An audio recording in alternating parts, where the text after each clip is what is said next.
Let me first reiterate some of the salient features of the labour market in North Africa, and I think these salient features are very important to keep in mind as we'll discuss labour market policies and labour market framework in the region.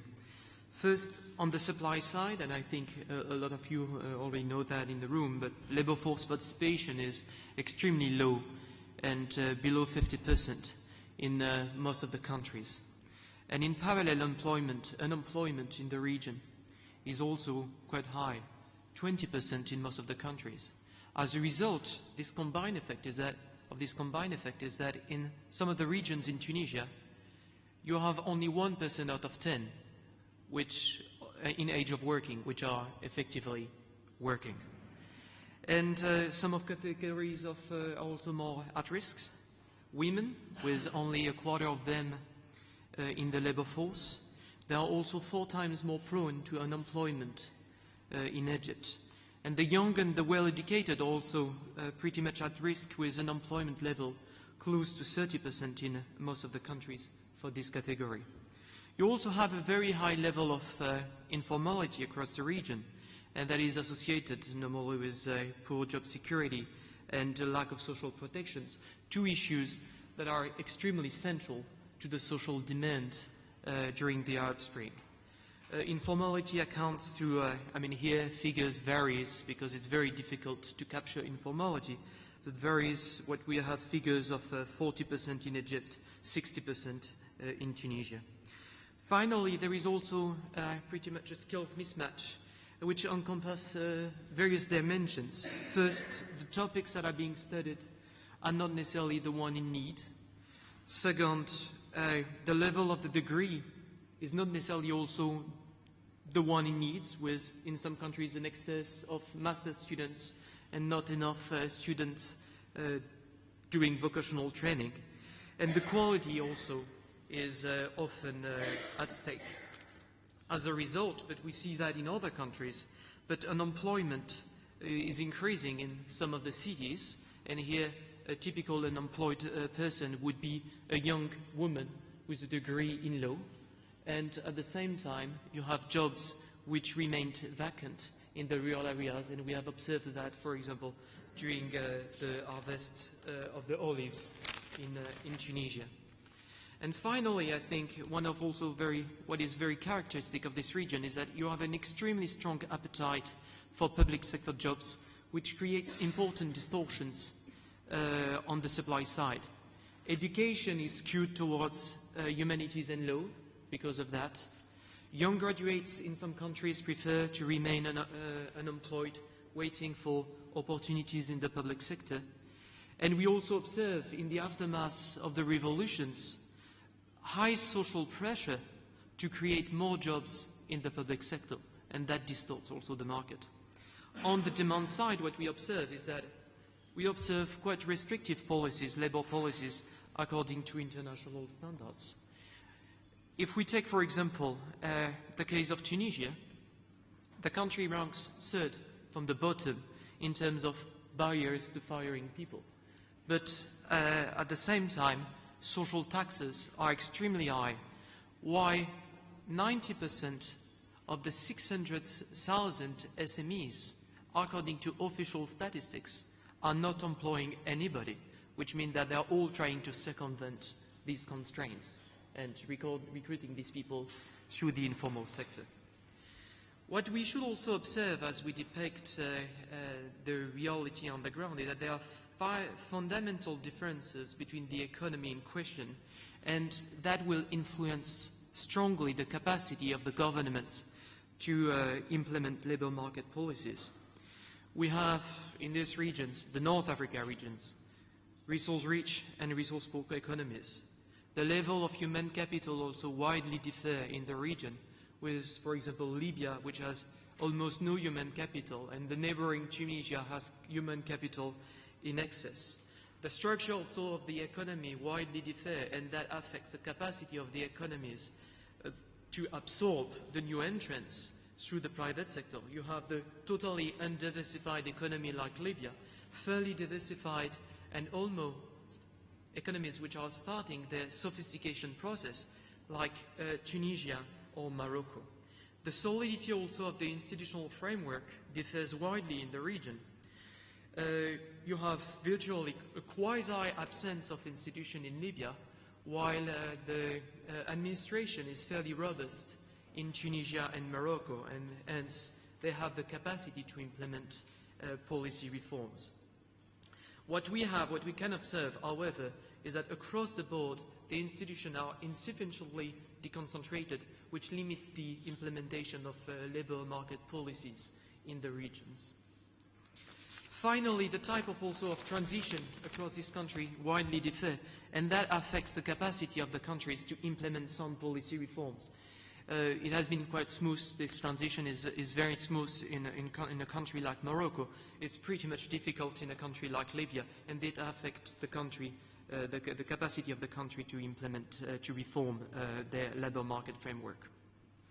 Before talking about labour reforms, we should also try to keep in mind, and that's not always the case in the region, that if we implement these reforms, is basically to create more and better jobs while protecting those who are not employed. We should also keep in mind that when we implement labour market policies, that can only be part and parcel of a wider comprehensive reform and investment package. And one also during this transition period, keep in mind that we are always dealing with two time horizons, especially in the transition economies. The short-term horizon, and where you have enormous demands, and the long-term horizon. And what we do in the short term should not affect the long-term objectives, and this objective is basically to have the private sector creating jobs in the countries. The countries in the regions have tried to reform their labour market policies through four principal dimensions. First, they have privileged active labour market programs in order to meet the emerging demands during the transition period.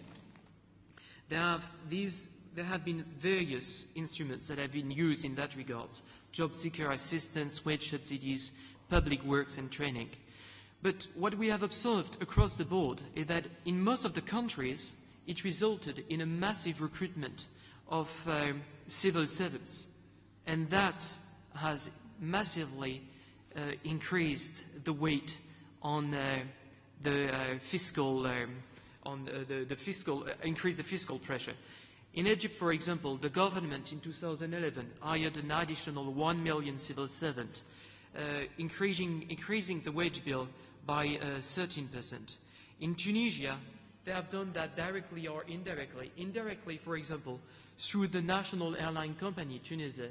And what we have seen in the aftermath of the revolution is that the Tunisia service providers have been absorbed by the national company, indirectly increasing the public forces.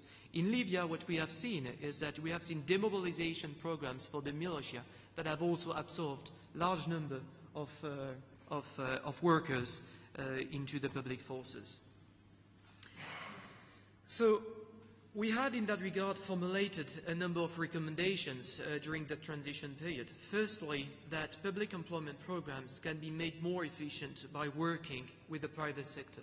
It seems obvious, but it's rarely the case.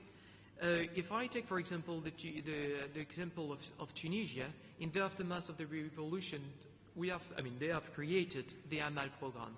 And the Amal program was basically direct cash transfer to young graduates without any conditionality. Then when decided to develop some sort of conditionality, the first idea was to develop on-the-job training in public institutions. Well, that created an extra incentive for the new entrants to queue for public sector works. So we should be really careful while we design these policies that they will not have such long-term implications and discourage people to be more entrepreneur and to try to also find a job in the private sector. The second observation is that there is a clear lack of knowledge and data, the clear lack of statistics if we want to implement efficient labour market programs in the region. We lack data as well in the regions, and this should be addressed.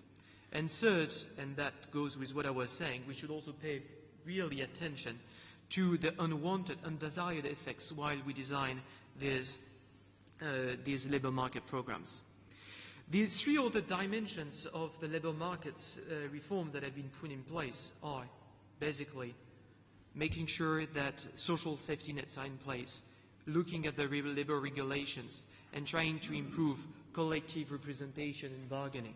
Well, during the transition phase, I believe that all that should go in parallel in order for the government and the populations to strike the right balance between protecting jobs and protecting people.